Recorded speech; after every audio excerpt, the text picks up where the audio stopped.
So we are recording the session. Dr. David Perry is here sharing about his dissertation journey as a recent D.ODC graduate from BGSU. Thank you so much for being here. And over to you, Dr. Perry. All right. Thank you, Teo. Well, it's a pleasure to be here. I was hoping to make it to Cohort 4's residency. Carol Gorlick, who is on this Zoom call, invited me, but there's some things going on with family and work. So this is my opportunity to kind of share my journey with all of you. I appreciate you all attending. I was just going to read my 82-page dissertation aloud to you, but Teo thought that was a bad idea, and I think that's probably good advice. I do that to fall asleep. It's like melatonin sometimes for me. But anyway, I'm going to jump right in. Employer branding was the topic of my dissertation. It wasn't my first topic. And if we have time, I can tell you how I had to pivot. Many of us do sometimes in relation to our dissertation topic. But it's something I know a bit about and love and have actually been very involved in, this idea of employer advocacy and ambassadorship. In fact, I was speaking about it just a couple of days ago at a college in Kentucky, my home state, that is launching or evolving their brand, and they want to recruit alumni. I had two focus groups of alumni talking about brand ambassadorship. So it's timely and something I'm very involved in to this day. So I guess the unofficial title to that note would be Winning Hearts and Minds to Win More Hearts and Minds. My focus was on the higher education space and recruiting faculty and staff to become advocates and ambassadors for their institution. I conducted that research at Texas State University, where I'm now teaching. It's about 5 miles down the road. I'll be dashing right after this to get to class. I teach 2 classes today live. But anyway, it's an interesting area to explore because unlike Microsoft or Google or Coca-Cola or name your large brand, none of the higher education institutions in the country spend a lot on marketing. They do it on other things, rightly so, but they can benefit greatly from having their key stakeholders advocate for them and promote them to prospective students, prospective faculty, et cetera. So it was some interesting findings that I will share. So speaking of titles and subtitles, last week I received one of those emails. I'm looking at some of you. I imagine Dr. Harkins gets a few of these occasionally. Let me write the book about your professional journey was the email. This is probably from someone that makes money at this. I was flattered initially, then I kind of read through the email and thought maybe I won't respond. But I started to think about it though, because I was asked by Teo and the staff there to think about my journey. I thought, well, what if I did write a book? What would be some of the titles? So I was pondering a couple related to the dissertation. Lessons in Humility came to mind, might be a good title. Why? This is what my wife asked me when I said I was pursuing this degree. Why you? Why now? Why at this age? Why? And she's over it now, but it was an interesting way to start a book. Leisure Time is Overrated was another title I thought would catch people at the airport. Maybe they'd buy the book. Growing to Love the APA Format was yet another, a little more targeted. Maybe a few of you can relate to that. I start to get a sweat when I see that book, the APA Format book. I tried to burn it the other night, but I thought otherwise. The Retirement Alternative, it's not golf. Why don't you go back and get a doctorate? And the Dissertation as Therapy. I don't know if any of these will be published, but I'm certainly pondering it, and maybe some of you would want to join me as a co-author. So I'm going to talk about numbers. I want to tell you a little bit about myself. Taylor was nice enough to say nice things about me as the intro, but so I started my career at the age of 22, like many people do. I graduated from the University of Kentucky. In fact, I attended school there with Dr. Harkins, who's on the call. We were fraternity brothers. And it was the University of Kentucky, which happens to be in the Sweet 16 in March Madness. If you're a basketball fan, just saying, somebody cares. But I'm wearing my BGSU hat today, so I'll refrain. So I got out like anyone else, and I actually sold soap for Procter & Gamble as a sales rep. It was a good job, one of those jobs that you had to go through 6 interviews for, and it started me on my career. Then I went back to school, and at 26, I received my master's degree, an MBA from Northwestern. They call it the Kellogg School in marketing. So I double degree in marketing. And a little bit later, at the age of 59, I entered the BGSU D.ODC program. Not your standard profile, most likely. Steve and Katie probably looked and goes, oh my gosh, this is going to really throw off the numbers. And I graduated, was in my hooding ceremony. I got hooded this past August at the age of 62. So yes, that's a 33-year gap. And my lesson here is it's never too late to pursue lifelong learning. And I certainly did. Had I do it all over again, I might have made the gap more like 5 to 10 years, but that's water under the bridge.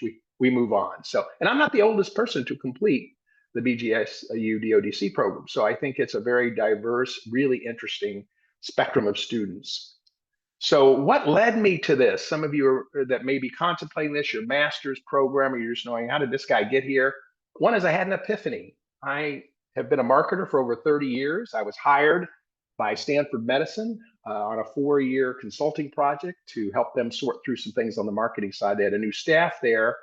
And I started doing marketing stuff, looking at rankings and their branding. We rebranded a bit. But about halfway through, I started to get requests for help us build our team, help us recruit people. We're dealing with change. How do I talk to the CEO? So we had a team offsite at Half Moon Bay. I highly recommend the place, get a chance. And we were in this room that's pictured right here. And I was leading a 5 dysfunctions of a team session with about 10 or 12 members of the team. And we had people crying, we had people jumping up and down. And I thought, this is exciting. I think I enjoy this more than marketing, but I probably ought to get a little bit more formal education behind me if I want to practice this type thing, because I'm running out of books and I'm running out of script, basically. So what did I do? Well, I called my good friend David Harkins, that's here on the call. I knew he had a coaching certificate. And I said to him, you know, David, I think I need a coaching certificate. And his answer was, have you considered a doctorate? And I thought, what the? Well, long story short, I got on the phone with Dr. Steve and Katie and David, walked through the program, and I enrolled in cohort 3. So the rest is really history, as they say. So let's talk a little bit about your dissertation, my dissertation at least, and what I call the 2 rules that cannot be ignored. One is you have to have a great chair and a committee, in my opinion, to cast the stars. I had a great chair in Dr. Maggie Brooks. She is at BGSU. I think she's got dual appointments in psychology and in business in the management department. And I couldn't make a better choice. I can't say enough good things about her. She's smart. She challenges you, but she also supports you. And I don't know if I'd have made it through without her. That's how important a chair is. And she really opened my mind to a few things and was open to my ideas. And those are all the good things you want in a chair. And supporting her and part of the committee was Dr. Deb O'Neill, that many of you know. She provided great insights, particularly from the qualitative side of things. Dr. Truett Gray, who had recently arrived, was a guru with Qualtrics, which helped me. We'll get to that in a minute. Dr. Claire Barat, who stepped in as my faculty rep after my initial faculty rep was unable to make it through the dissertation process. And Dr. Debbie Thorne, a former assistant provost at Texas State, now on sabbatical, who was my representative from Texas State, and she is a marketer by background. So really nice slate of folks that supported me and helped me get through this. Then you have to have a supporting cast. I probably should have put my wife on the left side and started with her first. That's Laurie Perry. She's my wife of 37 plus years.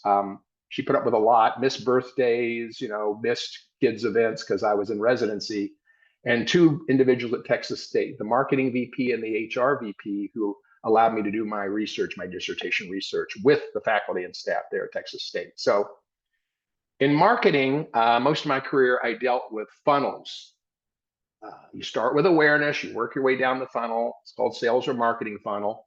So I took that same metaphor, that same framework, and viewed it kind of through that lens for my dissertation. I was cramming all this learning, literature review, all these things into the funnel, and hopefully would one day get out with a dissertation and be hooded as a doctorate. So that's kind of the journey we're going to talk about over the next several minutes. So what I'll cover is I'll start with kind of going through chapters. This is actually, parts of this were my dissertation defense. So I'm showing you the real thing. This is some of the slides I presented. Your dissertation consists of chapters, and the first 3 chapters is what I called my overview. The next section is chapter 4 is the results. I won't spend much time on that. It gets very wonky with prescriptive statistics and correlations and Cronbach alpha and all those different cool words that make up a quantitative survey research. And then finally, chapter 5 was a discussion where you talk about limitations, implications, etc. So again, I'll try to move through this fairly quickly so I don't bore you too much, but I just give you a little structure of what we'll go through. I'll keep going if there aren't any questions, and I'll start jumping into the research, and then maybe some questions will arise out of that. You can see most people on there. Okay, Sounds Theo's good. giving me the thumbs up. What is employer brand advocacy? A lot of people have asked me this, and then at a cocktail party or something, I can bore people for an hour talking about it. But we're all advocates in some form or another. Most of you are, I'm sure, on this call have advocated for an alma mater, for a company, maybe for a cause you care about. It's the process by which employees internalize the desired brand image and are motivated to project the image to customers and other organizational constituents. So it can be external. A faculty member can help recruit faculty members to prospective faculty to their institution. But they can also be a mentor and help young faculty, for instance, develop an affinity for the organization and help them become more mainstream within the organization, just as one example. So that is the definition from Miles and Mangold, who did quite a bit of work on that and coined that in 2004. I used AI, not in writing the dissertation, although my chair said I could play with it a bit. I used Grammarly, thank God for Grammarly. But I did ask Copilot, which is a Microsoft AI application, what does a brand advocate or ambassador look like? And I got two outputs. One is the one on the left here, who is a young influencer, which is we're probably more familiar with. This looks like my class at Texas State. They're usually on the phone, but we're probably more familiar with that today with the rise of social media. On the right is the old, I'd say, European ambassador doing diplomatic work across the world. So I think it's a mix of the two, actually. And I juxtapose these two because it doesn't matter what age you are. You can be an advocate at any stage of your life. But the picture I had in my mind was a former boss, the president of Bentley University in Waltham, Massachusetts, Gloria Larson, who was not an academic. She came in she called herself a reformed lawyer, but she was the greatest advocate I had ever worked for. She dropped the puck here at a hockey game between Holy Cross and Bentley. She delivered the commencement address at Fenway Park for Bentley. I talked her into being a spokesperson for higher ed on Bloomberg Radio, which she did for a couple of years, and nudged a little bit to get her to write a book. And she wrote the book, Prepared You. So it was a good model for me to follow and what a brand advocate or ambassador looks like. So, okay, we're going to take a quick look, as I said, at chapters 1 through 3. And first and foremost, what was the purpose of the study? So above all, it was to understand employee attitudes toward the organization and the employer brand that would predict brand advocacy. And this was via 8 hypotheses that I identified, addressing both organization and brand-related predictors. So it was the best of both worlds there. Secondary to that were points 2 and 3, and that was investigation of how brand ambassador program, a BAP as I call it throughout, how the communications and features related to that might influence someone to be willing to become a brand ambassador. Does it have any influence? And third, exploring brand ambassador motivations. Why would they, if they agree to be a brand ambassador, what is most important to them? What draws them? What motivates them to become a brand ambassador? Again, 2 and 3 were secondary to the primary purpose of the study. My literature review, which many of you have been through or will go through, looked at really 2 realms. The area of OB and HR and the area of marketing that I knew very well. I didn't know OB and HR as well. And in fact, a lot of brand, employer brand advocacy comes from the OB and HR fields, no surprise. Things like employee engagement, organizational identification. And then on the marketing side, there were measures like employer brand equity, brand fit, brand consistency. And the diagram here is a Venn diagram because they do overlap, and we'll see how that kind of comes to into play here. So I generated 8 constructs that manifested as independent variables or predictors that manifested as 8 hypotheses, which were the focus of my study. And here is my research model. Again, the attitudes here on the left, I had 4 org-related variables, 4 brand-related variables, as you can see here. Those are my independent variables or predictors. My dependent variable was employer brand advocacy, and kind of 3 subpoints there. Are people active in promoting the brand already, both on social and in other means, traditional means? Are they willing to serve as a brand ambassador? And what might be their level of commitment, the number of hours they might be open to offering up? And then I want to do a little testing of what maybe a brand ambassador program would look like, how it would appeal to faculty and staff at the institution. There is no brand ambassador program at Texas State. This was hypothetical. I just want to clarify that. Although they have asked me, I just presented there a few months back, and I've been called to see if we might actually start one there or be involved in starting one. So that's exciting to see maybe your research come to life. But I tested some things like brand communication, aspirational versus pragmatic tone and manner, features, intrinsic versus extrinsic, and some motivations. Is it more about being recognized, or is it more about maybe your development or just giving back?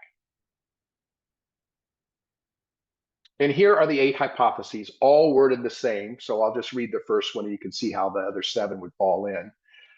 Employee engagement is positively related to A, an employer brand advocacy behaviors, employee brand advocacy behaviors, social media employee brand advocacy behaviors, and willingness to participate in brand ambassadorship. And so it went for employer attractiveness, brand value fit, etc. So hopefully very clear to you there. I used proven measures. I didn't create a scale, although this probably could result in maybe a more comprehensive scale of brand advocacy. Most of these scales are fairly recent, some as recent as 2024, last year, and some date back to the 90s, particularly from the OBHR space with organizational commitment that some of you probably studied, or organizational identification. So took a lot of time to find the right scales, and I probably had way too many. Again, your chair helps you distill it down, and that was very much appreciated. I was trying to boil the ocean at one point. And then the dependent variable criterion, as I said, were measures of brand advocacy, both traditional and social media. I turned that into composite variable, and the willingness to serve as a brand ambassador. And I explored their time commitment using sort of a scale of 0 to 20 hours per month, that sort of thing. And then I posed these 3 research questions that were on my model. How does brand communication affect willingness to participate in brand ambassadorship? That was based on some research. Research question number 2, how do features of a brand ambassador program affect willingness to participate in brand ambassadorship? And finally, what brand ambassador motivations are most important to employees? And I generated that list myself based on, I actually conducted focus groups ahead of this quantitative survey just to inform. So the qualitative focus group months before this informed the quantitative main focus of the research. So again, here's a couple of the scales that I used here, fairly recent. And I had a 25 item scale that was the composite variable to measure brand advocacy, and looked at demographics and a few open-ended questions, as many of you probably have doing this type of research. Okay, so I'm going to move into method. If there aren't any questions on just sort of the model and build up to the research. I don't know, Teo, if you have anybody asking, well, I'll just keep moving. If that's There's one question in the chat, maybe since you were talking about what led up to you framing your research this way. And the question is whether there were any specific leadership theories in your literature review that you found that resonated in the context of this work. Well, you'll read a lot about leaders being the key brand ambassador. It starts at the top, right? And so a lot of the research pointed to either 1, the leader being very active in the effort, endorsing it, and 2, actually acting as the lead brand ambassador. So there was research there. If the leader is ignoring it or not involved, I'll give you an example. I won't name the university. I looked and looked for universities that had brand ambassador programs. Some have over the years. There's very little research on it. I found one in the Midwest that actually had an active program and had published about it in the form of sort of a PDF report. It wasn't in a academic journal. And I got a hold of the person at that university, and she was very sad. She was the person that created the program, but a new president came in and didn't have an interest in it, and the program died. So that's a clear, albeit anecdotal, example of how important the leader is to such an initiative. Want me to keep going? Okay, are we good?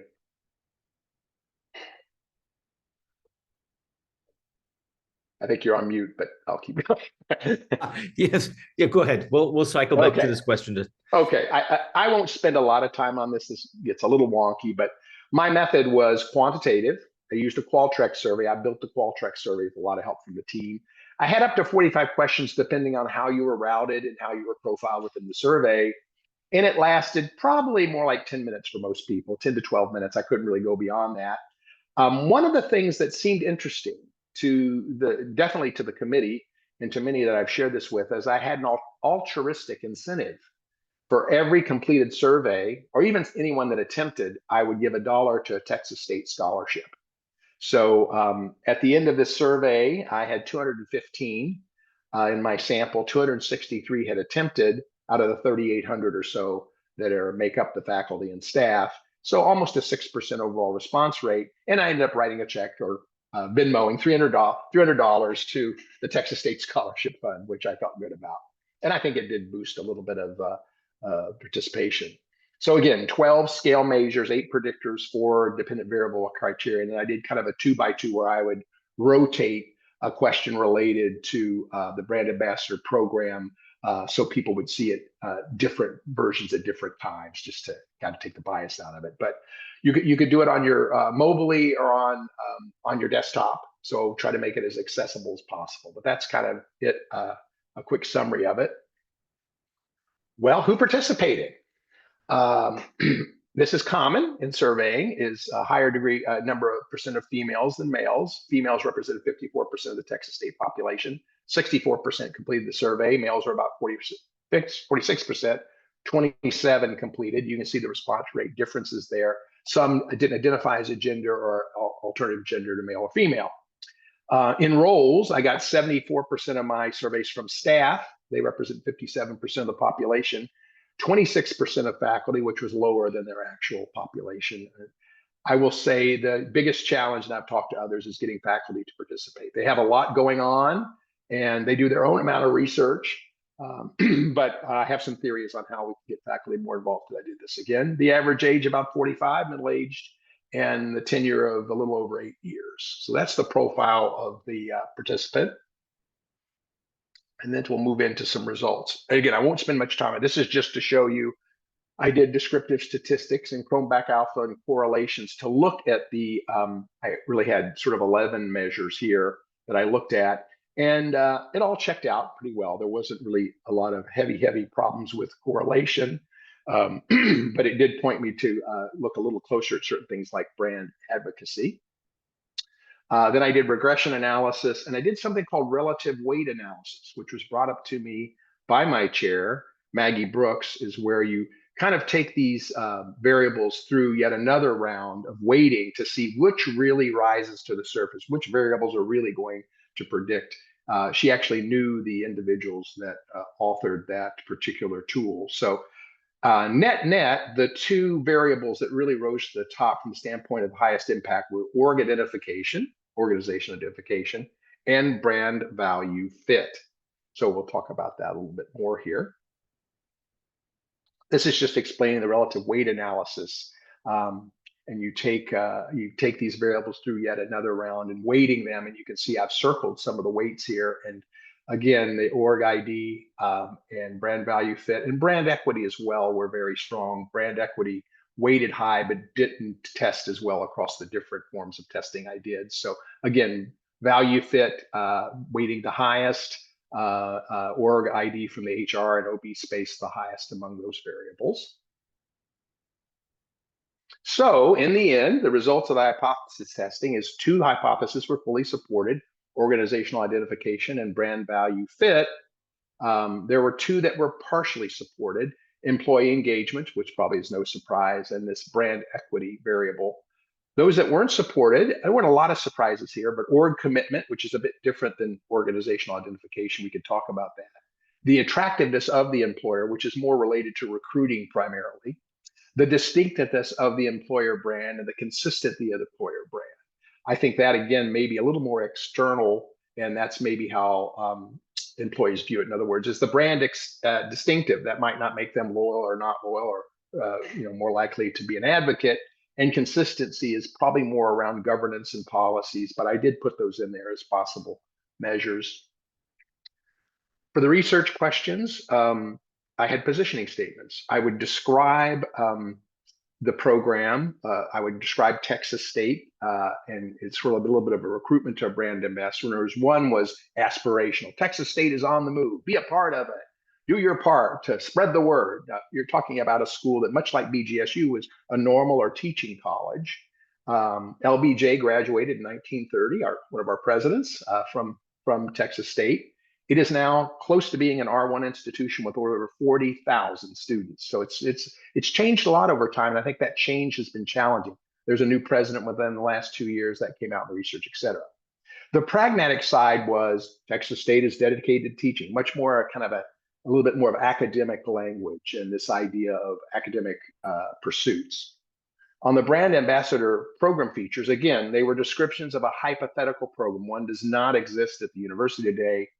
The intrinsic description was more around sharing your passion, having a development opportunity as ambassador, giving back. Extrinsic was you'll get recognized, you'll have access to the president, you'll get invited to maybe wine and cheese, at the president's home, that kind of thing. And then motivations, I just listed things out to test. Recognition, this idea of exclusive access, giving back, development opportunities. And I tested those through a MANOVA multiple variant analysis. And really, there was nothing truly significant there. There weren't really predictors coming out of there and clear messages from, oh, you've got to have this type of message, or you've got to have this type of description to increase attractiveness, willingness, and time commitment. I would say it's directional. If you look really closely at the data, you can see that a certain tone and manner was more appealing than others, but nothing that really stepped out as totally supported. The 5 motivations I tested were these 5, from being recognized to development opportunity. All were important to people. But intrinsic motivations, things like a development opportunity or giving back, scored higher. So I think there is direction there saying if you are going to put together a program like this, you want to appeal to people's intrinsic values of giving back, giving them a development opportunity, and to some degree, some form of recognition. And that may not be financial incentives or things like that. I think it's more just knowing you want to introduce these folks as brand ambassadors, giving their time and effort. And I think that means a lot to people to be recognized for that. And then the open-ended questions were 2. What one word or short phrase, in your opinion, best describes the Texas State University brand today? And question 2 was, what does success look like for Texas State University brand 5 years from now? And really 2 tones or themes emerged. Aspirational was the most predominant, very much more positive in nature. So one of the words that might come out in describing the brand is transformative, progressive, accessible. What does success look like? Because there's a big push to become an R1 institution, they've got everything in line except the number of PhD graduates is a little short. You heard a lot of things about a thriving R1 institution, Hispanic population serving, that kind of thing. So that was directional in nature. Obviously, they were open-ended, but very helpful to me, and will be helpful to me as I consult with now probably 2 universities that are considering something like this. And then the demographics, looking at who could be a brand ambassador, at least with this institution, based on the research results. It split evenly between females and males, which I was a little bit surprised by because of the number of females that responded to the survey. I thought that might show interest and greater affinity for it.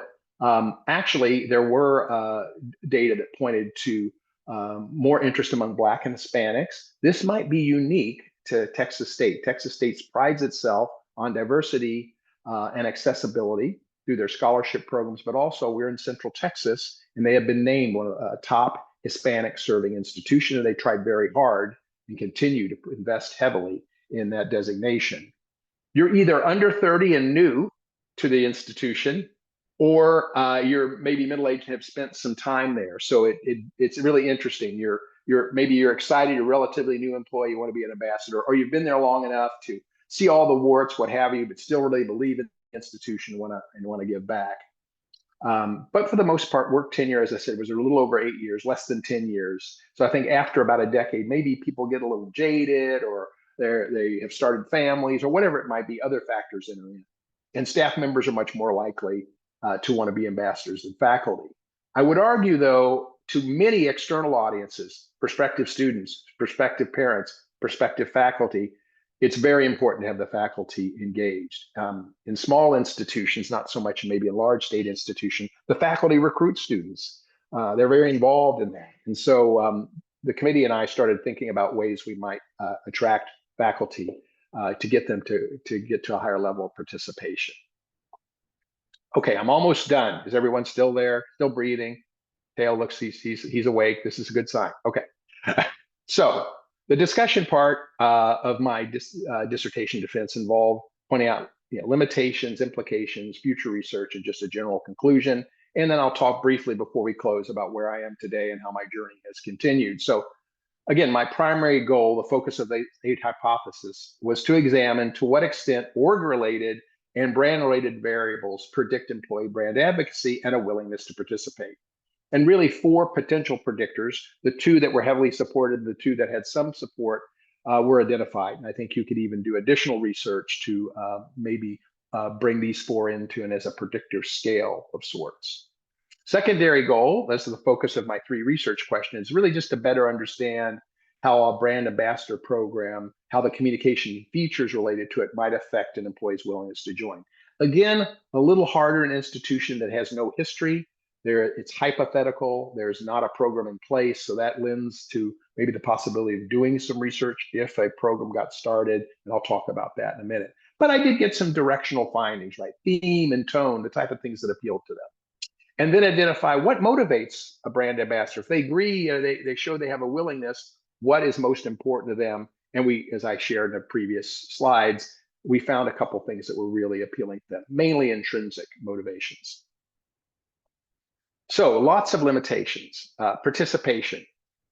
Because of the IRB process and me kind of pivoting a bit, I didn't get IRB approval till late in the spring semester this past year to actually field a survey at Texas State. And then I had to work through, I won't call it bureaucracy, but a large institution to get approval to send an email to 3,800 faculty and staff. The representation was a limitation. I would have liked to have seen more males participate, a little more even balance, and more faculty. But I think the key issue was timing. It was mid to late April. Faculty are getting ready for exams. They may have projects underway, all those things. And they're looking to end the semester. We have graduation here on May 8th, so this year. So it's kind of a challenging time to grab attention as people are wrapping up the year. And again, I was asking about hypothetical situation, not reality. I wasn't interviewing brand ambassadors and finding out what their motivations are, et cetera. And I couldn't be recruiting officially for a program that doesn't exist. So those were the limitations. The implications for all of us folks that want to continue research is, I do think I had identified potential predictors. There are probably about 4 of them. I do think I have what I need to do exploratory studies of brand ambassador programs, and I may do it with at least 1, maybe 2 institutions this coming year that have asked about it. A big takeaway from here for those of us that are in ODC or in marketing is this increased collaboration between HR and marketing was positive. In the survey, people liked this idea. The 2 departments I work with collaborated together. I just presented the results to them towards the end of last year. It brought them closer together. And I think this is what we do in OD&C is work across divisions and departments. And this type of project does just that.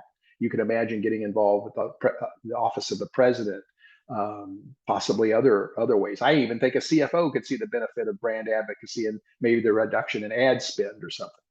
So let's see, how are we doing on time? Okay, here we go. If I could produce this predictor scale, that might be additional research from here that I might explore. Producing that and then creating maybe some framework for at least higher ed institutions to explore developing a brand ambassador program, a tool that would be useful to them.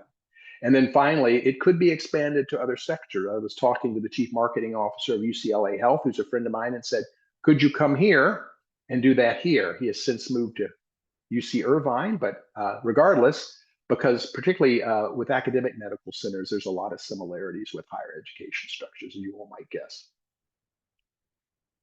So what are the directions for future research?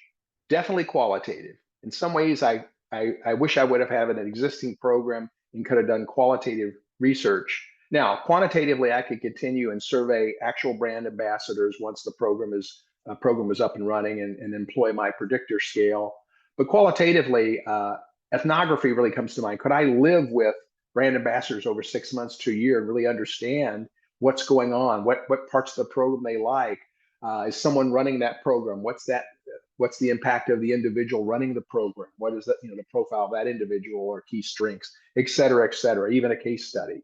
But I do think moving forward, I'd want to figure out ways to get faculty more involved. That may be around the language of their research and their work being elevated with the elevation of the brand, and that academic elements would be a big part of that. And then looking at maybe prospective employees, students, patients, parents, depending on what sector you're in, and really surveying them could be very interesting to see their view of the advocacy of the brand. So that brought the journey to end. I did get hooded. I did complete my dissertation and did so in August. And the journey continues. In about an hour and a half or so, I'll be kicking off classes in this very room at Texas State University. So I'm currently a per course lecturer. And recently I was offered a full-time position as an assistant professor of instruction. That's a non-tenure role. I think at this stage of my life, I'm not sure I want to be pressed to do research constantly, although I'd like to get involved in maybe specific aspects.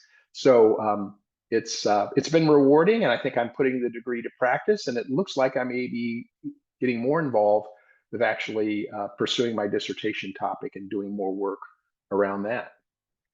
So this is the picture of a brand ambassador of a high school in Louisville, my hometown. I found this on the internet, and I thought it just summed it up quite well. So I should say thank you for your support and your patience, and I will stop there. If you have any questions, take it away, Daniel. David, thank you so much. I would like to offer, if you all are willing, to just enter a short conversation in smaller groups. I would love to put us all into a breakout group, maybe with 2 or 3 other folks, and just what resonated with you, what did you hear, what are you curious about, rather than sort of having an open-ended Q&A, maybe bring some targeted questions back. So if you're willing to partake in that, I'm gonna send us all to a quick breakout session, about 5 minutes, just what resonated with you, what did you find interesting, what would you like to bring back and dig into a little bit deeper. Does that make sense? Any questions before we go? All right, see you all back in about 5. Thank you.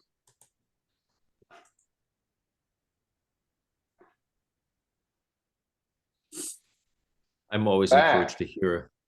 Yeah, we got about 27 more seconds, depending on how engaged folks are on their conversations before they're all. Well, Teo, I hope I hit the right chords for what you were expecting, and you and Jillian. Thank you for the invite, Jillian. The group of folks that are here, it's a pretty broad mix. It includes, current students. It includes students that are coming in. It includes folks that maybe are thinking about the program and folks that are interested in your topic. So I think you gave a broad overview of all of those things. I offered Harkins $50 to show up. So well, welcome back, everyone. I myself, as a current student, have some questions, interests, would love to hear more about. You indicated you started with one and ended somewhere else, but curious what your conversations were like in the breakout groups. Who wants to share something that bubbled up for you all? Well, I'd be happy to go. This is John Hine. Hi, everybody. BGSU 2006 MOD program.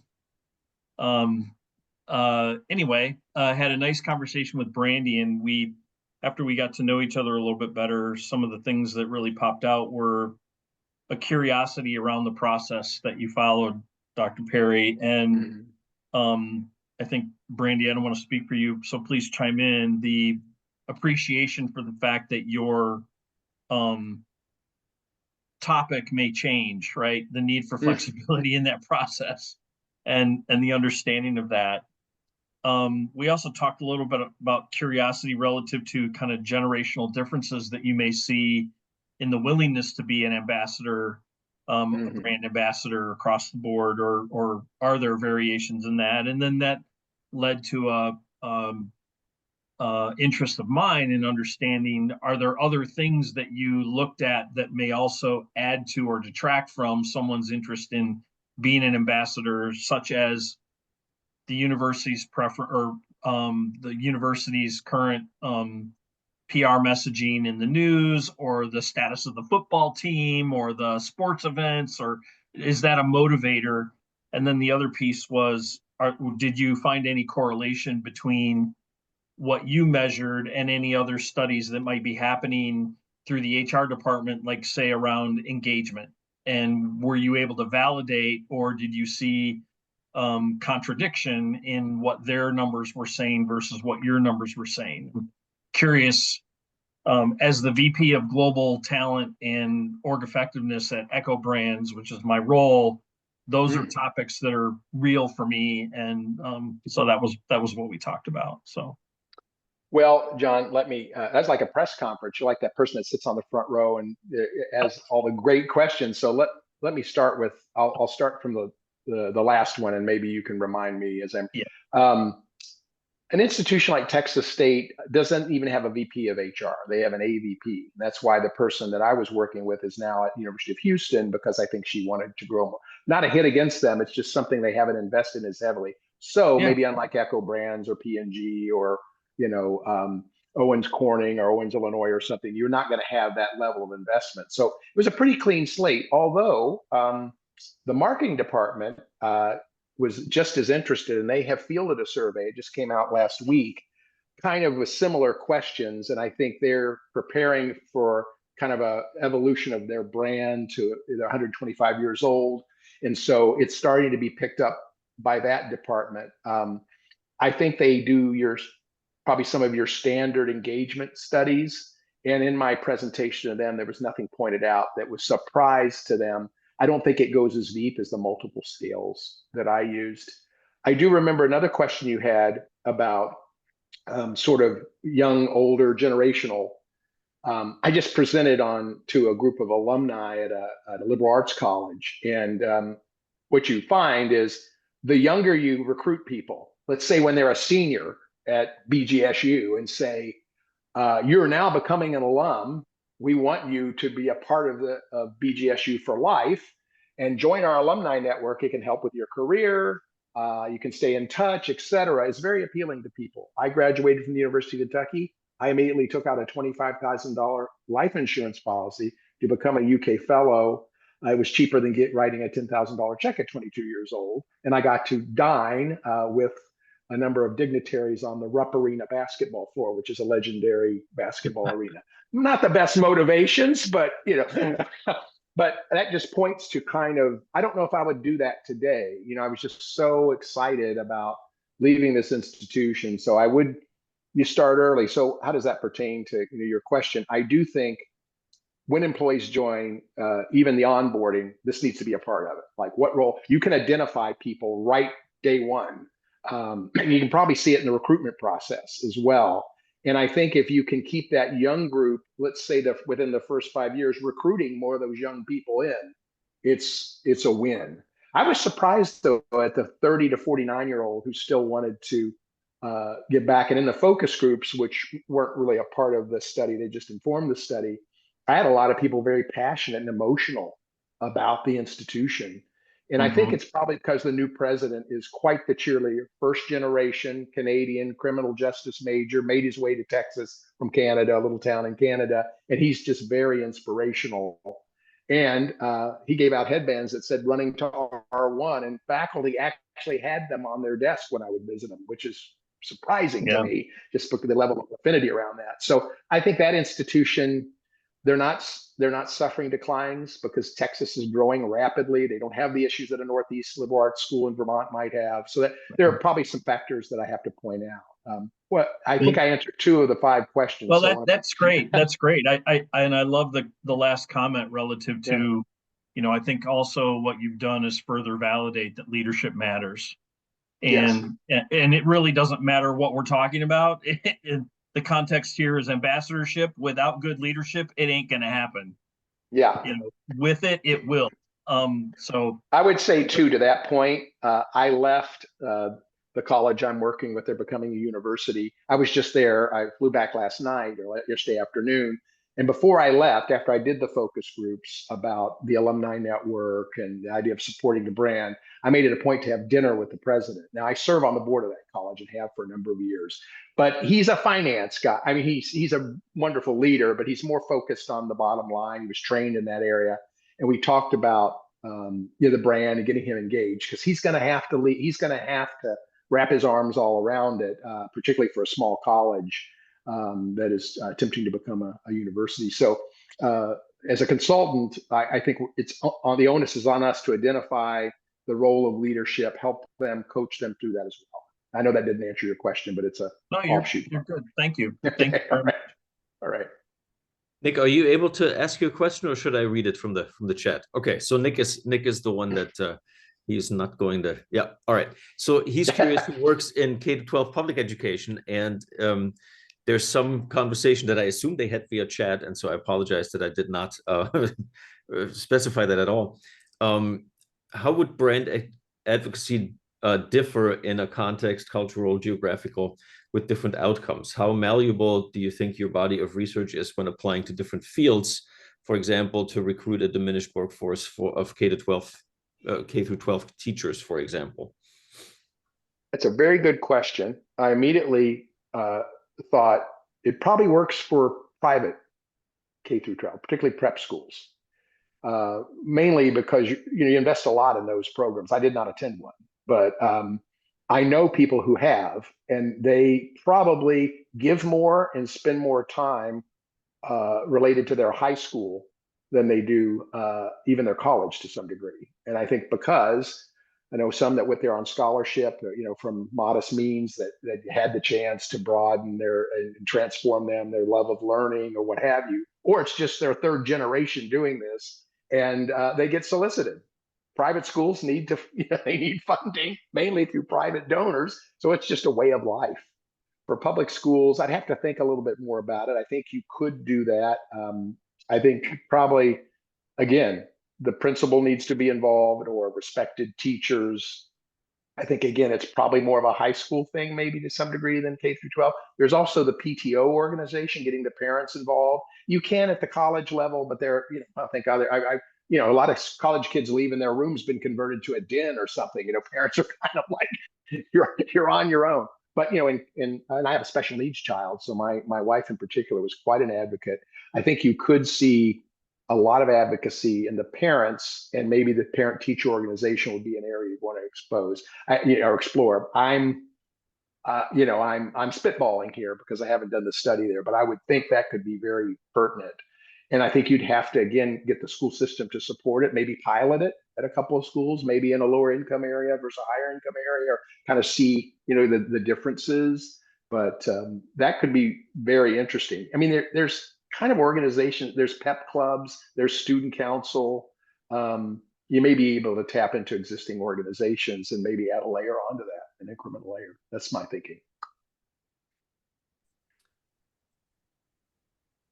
I think with that, if there are any other burning questions, there's obviously some interest, David, in I think that we might cycle back with you to hear sort of from the student-specific side in terms of, tell me more about that story, about what was your original topic and how and why did it morph. I think some of us would love to hear about that, that are in the program or joining the program. I could address it quickly if you want me to. I could address that quickly. So, and it didn't set me too far back, but I originally entered the program. I have mostly worked for women, and Carol and I had long talks about this.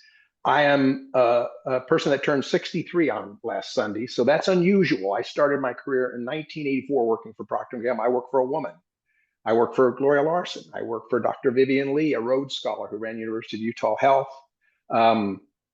Besides my mother, my sister, and my wife, I have very influential women in my life. And I really wanted to study cross-gender mentoring. The reason I did is I had benefited so greatly from female leaders mentoring me that, but then I started reading that there aren't enough female leaders to mentor young women because of glass ceilings and that type of thing, or because there are so few of them in certain organizations and fields. They just don't have the time to expend in doing that. They're working, they're working hard on their own. And sometimes you see there's a complex name for it, where women have fought their way to the top, and maybe feel like the young women behind them need to do the same. And so I just wanted to delve deeper into that, because I thought there was untapped potential. I also, on kind of the other side, I kind of wanted to shake up guys my age and say, you need to do more of this, right? You need to identify women in the organization that need your support, if they want that. A lot of cultural things have impacted that.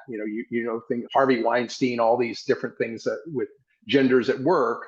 But I still think there is an interest in both genders. I am a mentor at Texas State, and the student has to pick you, and a woman picked me, an African-American woman picked me to be her mentor this year. And I don't think she needs a mentor. She's got her own business, and she's well on her way as an internship with Oracle this summer. She's a freshman.